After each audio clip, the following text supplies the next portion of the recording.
morning. Welcome to Sacred Enzyme. I'm Stacy. Hope you're doing well today. So before we get started in the topic that we're going to go into today, I want to play this little video. This is from someone that is a channeler, and they call themselves Bashar Daryl Anka. So I'm going to play this, and I want you guys to listen. Who are the ETs that Moses in the Bible and other persons from the Bible interacted with? And what was the light on Mount Sinai and the burning bush?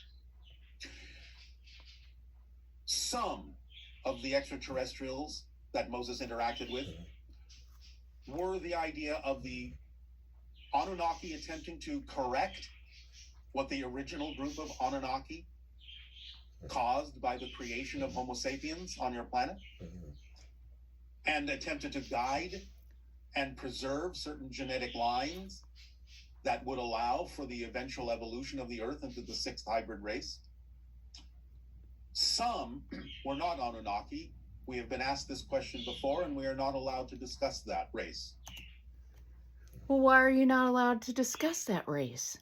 Is it because you're trapped in a 12 by 12 system and you don't want anybody else to know that we're trapped in a 12 by 12 system? And is that race the primordial mother's race? Yeah, let's talk about Moses, guys, because the story is nothing like what everybody thinks it is. So there was another group involved, but we're not allowed to talk to them. So that should cause every inner alarm bell to go off. Not because it's scary, not because it's forbidden, but because it replaces your inner guidance system, folks. Okay? And this is exactly the opposite of what Moses' archetype is trying to teach us. We talked way back in the past, when we first started doing these videos, and let me see if I can grab that book. We were talking about Connor McDarry's The Bible and the Pyramids.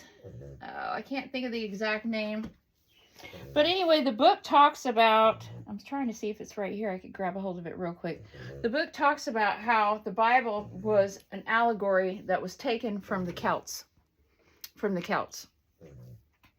So when we read Moses symbolically as a transformational archetype, as a psychological map, as a womb, fire and water. Remember, we were talking about these archetypes that's taken us from each one of these ages into the next. And this is all part of your coding and your transformation here on Earth. So this message becomes clear to me that we need to stop outsourcing our power. Stop. Your burning bush is inside of you. Guys, your burning bush. So when somebody claims I have access to a secret group, but I can't tell you everything, we're not allowed to talk about that. We have to recognize what's happening here, guys. That's the golden calf moment in disguise. It pulls your attention away from your intuition, your lived experience, your own inner awakening, your own inner I am, your developmental journey, and it shifts into a mystical authority figure such as Bashar, who supposedly knows something that you don't. And they can't talk about that yet. Moses literally breaks the tablets over this kind of shit, guys. So I'm not here to attack Bashar or judge anyone who resonates with that material. But I am here to say, when a teaching stops you from asking questions, when it tells you to wait for permission, when it dangles secret groups or forbidden knowledge like a carrot in front of you, that's the opposite of a phoenix moment, guys. This is the opposite of our inner sovereignty, the opposite of what the burning bush symbolizes. The burning bush is not about mysteries being whispering secrets. It's about your own consciousness igniting, guys. So the real group that no one talks about, well, it's not extraterrestrials. It's not forbidden. It's a part of you that's been asleep, guys. The group that Bashir can't talk about is actually the inner archetypes we haven't learned how to read yet. We're talking about the garden child, the phoenix, the Leviathan, and the rim walkers. The rim walkers that are taking us in between these transition periods, okay? They're not hidden. They're inner. That's why we're overlooking them. We're not looking into ourselves. We're not experiencing God within ourselves. Okay? Moses isn't about secret beings guiding humanity. Moses is about you learning to listen to your own burning bush, the fire that ignites from inside and can't be consumed. So instead of waiting for a channeled entity to reveal forbidden groups, let's look at the group that actually matters, guys. That's the part of ourselves we're moving through right now. Our gestation cycle, our fire mutation cycle, the deep waters of Leviathan, all this trauma healing, guys, the reintegration of our parts and the emergence of a new consciousness. It's because this is where the real transformation is. This is, we're talking about the mother, guys. Okay, so it all starts with the number we've heard our whole life. 40 days, 40 nights, 40 years in the wilderness, and somehow we have forgot the most obvious thing. That's 40 weeks, guys. What takes 40 weeks to bake, baby?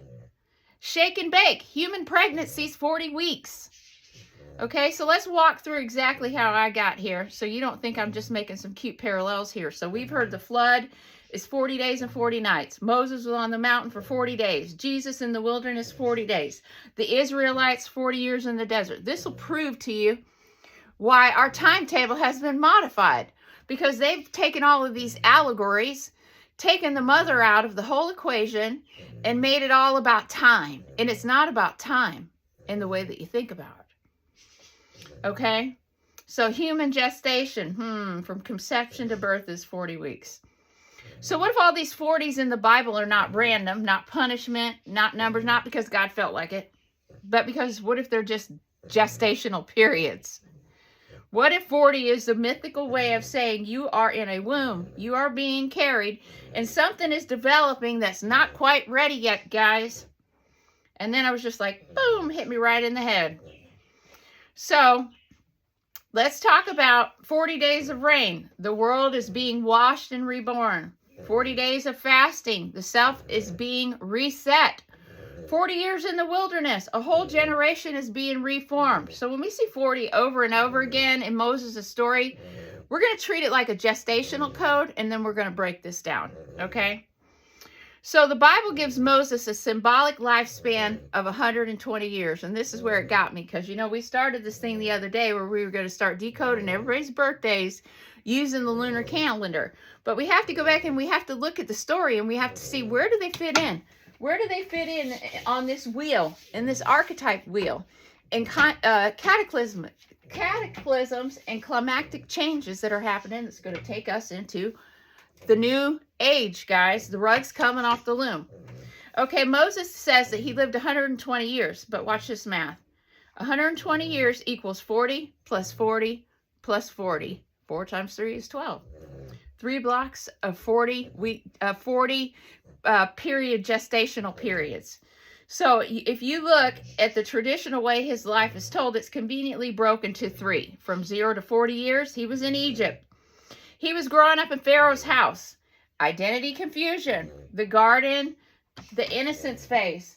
This is when Moses is a child, right? He fits right in these archetypes.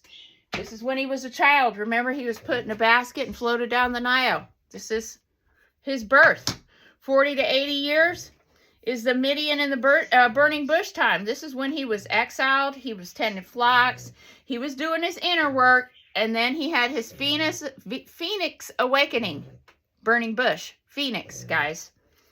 80 to 120 years. He's leading the people.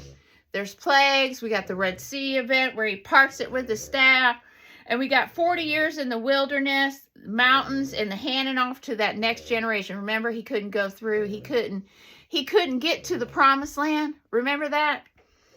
Okay, so the first 40 is personal information. The second 40 is spiritual awakening and preparation.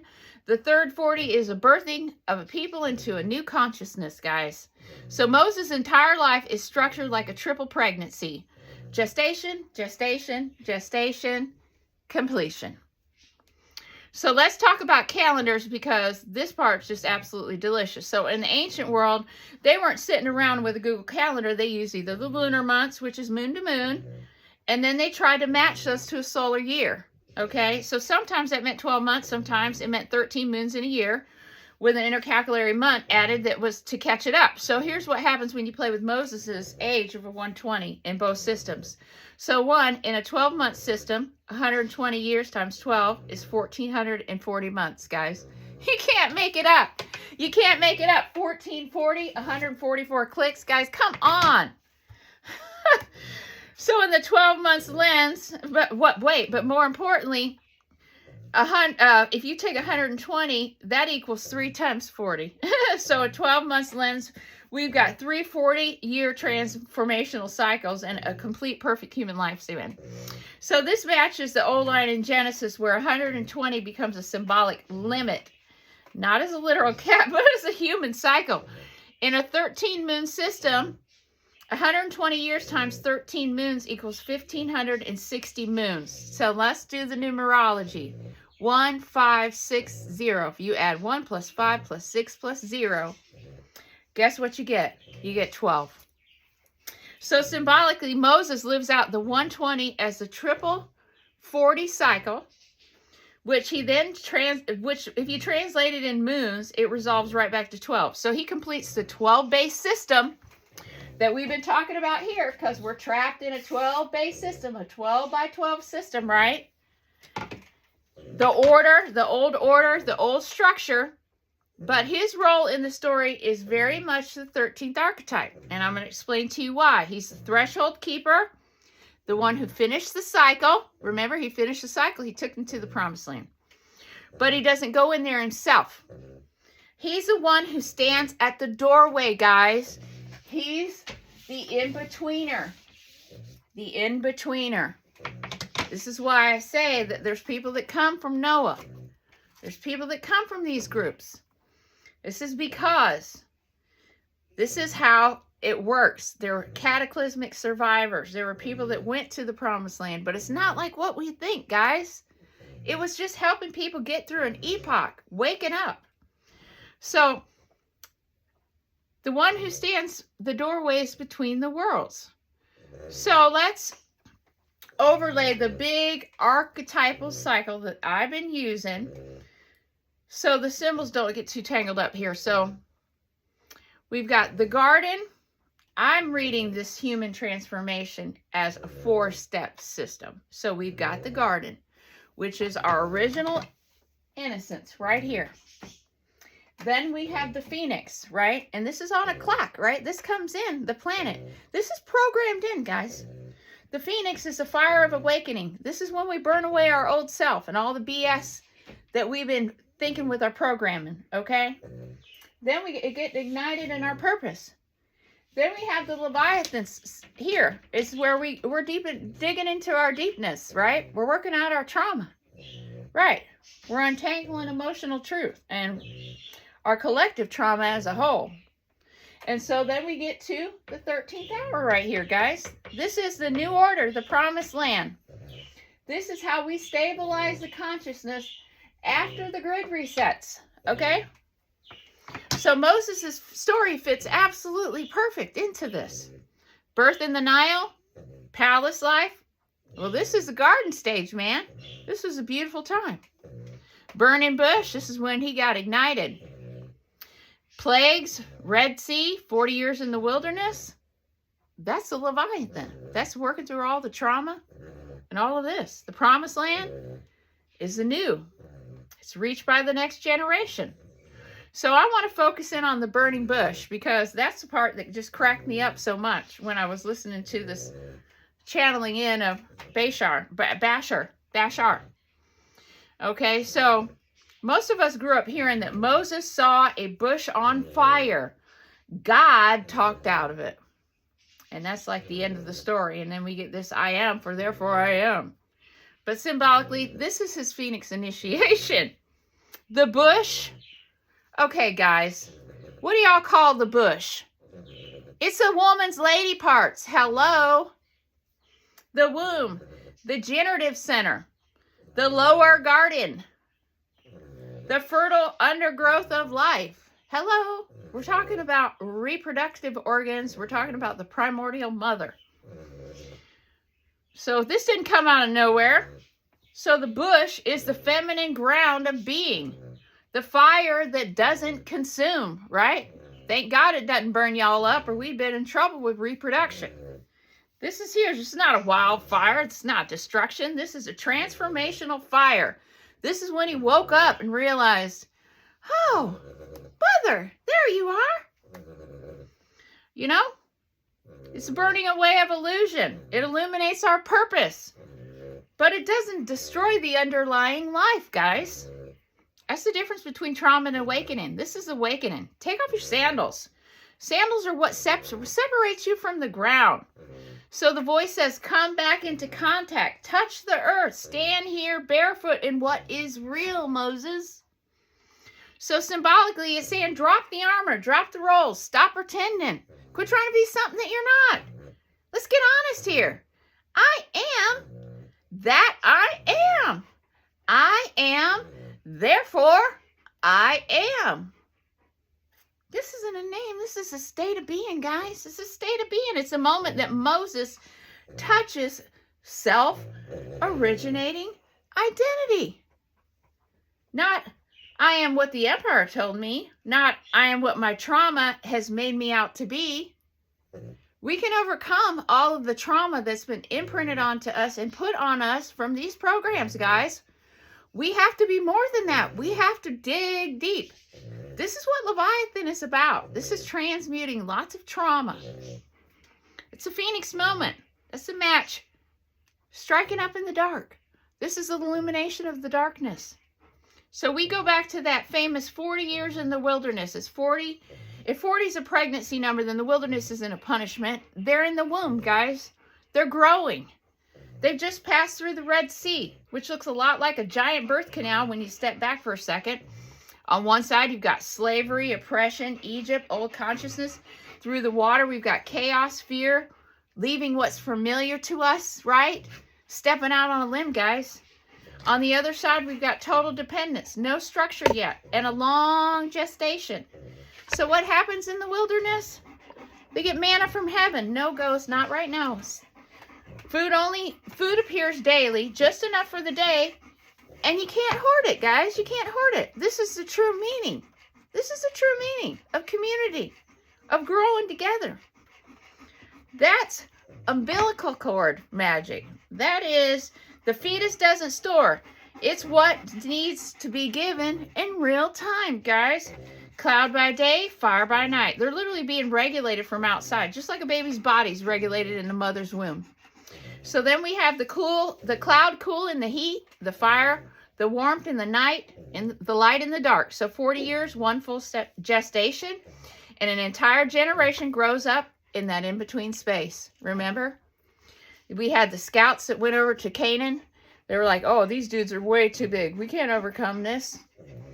So if we read this symbolically, the wilderness is a womb where a new kind of human, a new kind of consciousness, and a being is knit together. So they're being weaned off the empire, guys. They're coming off the teat. Just like we're going to have to come off the teat, right? It's going to be a leap of faith. We're going to have to come off the teat, guys, and put our hands in the dirt and start taking care of ourselves. We're going to have to go into gestation where we're nurturing each other again. The golden calf finally makes sense to me now. So when he's on the mountain in that high consciousness place, he's getting all these downloads. What does the people do? They panic. They panic. They feel abandoned. So what do? They melt their gold, their external wealth, and they build a baby cow. A calf, right? It's not even a full-grown one. This is regression. This is showing that we don't want to grow up. We don't want to do all this. We don't want to unplug from the matrix. Just like the people that say, oh, I don't believe you. That's not real. Well, yeah. You know why? Because when you know, you can't be unaccountable. You have to take accountability for yourself, because then you realize where you fit in the whole scheme of things, right? This is exactly what it is. This is willful ignorance because people do not want to be accountable. Well, guess what? You'll be accountable in the next lifetime. That's all there is to it. They make an outer object to worship, just like people are now. All materialism. It's all they care about. The best car, the best house, not ever fixing anything, just throwing it out, not recycling it. Yeah, I mean, it's ridiculous. It's the same concept. Make an outer object to worship instead of continuing the inner work, guys. buying something is not going to fill the gap. You got to find yourself. So when Moses comes down and he sees this, his rage makes sense in a psychological way. He don't just lose his temper. He watches the entire collective reject this and revert right back. They go right back into their sleep. So breaking the tablets and making them grind the calf to powder and drink it. Those are really intense symbols right there. You cannot outsource your divinity, guys. You can't do that. You're going to have to metabolize your own projections. Quit projecting your crap, right? You're not going to build a future world on this kind of attitude. So let's bring back that 120-year lifespan and what it really means. So we said earlier that the 120 is 3 sets of 40 gestational periods. So in a 12-month lens, that's 3 transformational cycles. In a 13-moon lens, 120 times 13 is 1560, and we know that that reduces down to 12. So Moses lives out of the 12 system completion. He lives the whole thing out, but he embodies that 13th role of the bridger, the one who finishes the cycle and doesn't go into the next. Why? Because in the story, he dies outside the promised land. Not because he's bad, not because he messed up one time with God and God smote him, right? He'd make you feel like you're just going to get smoked. Symbolically, it's because the teacher, the midwife, the phoenix figure does not live inside the new normal, guys. They just bring you to the threshold. And then the role is done. Okay? So Moses is the threshold guardian between the old consciousness and the new consciousness, guys. It's completely obvious when you look at it through our new lens. You know, he's the 12 and the 13. He's the womb and birth. So why am I telling you all this? Because I think we're at a Moses moment right now, guys. We really are. We've been trained to just treat all of these stories like they're just nothing but fantasy stories, that they're magic stories, that he actually took a thing and he cracked a rock in half, that he parted the seas. No. It's allegory, guys. There wasn't no magic happening back then. That he could just he was just delivering all that knowledge. No. What if there were always pregnancy maps, initiation maps, transformational blueprints? Moses is telling us that there's a garden state where we're innocent. And you know, that has to be protected at all costs. And our garden state for a long time in this cycle has been being an unsafe 40-year gestation. If we just sum it up like we were sum up Moses's flight. Our garden state has not been full of innocence because we've been hijacked by this AI loop. There's a phoenix moment where we awaken and we realize who we are. And right now, so many people are doing that. People are waking up and they're like, oh, we are living in the upside down world.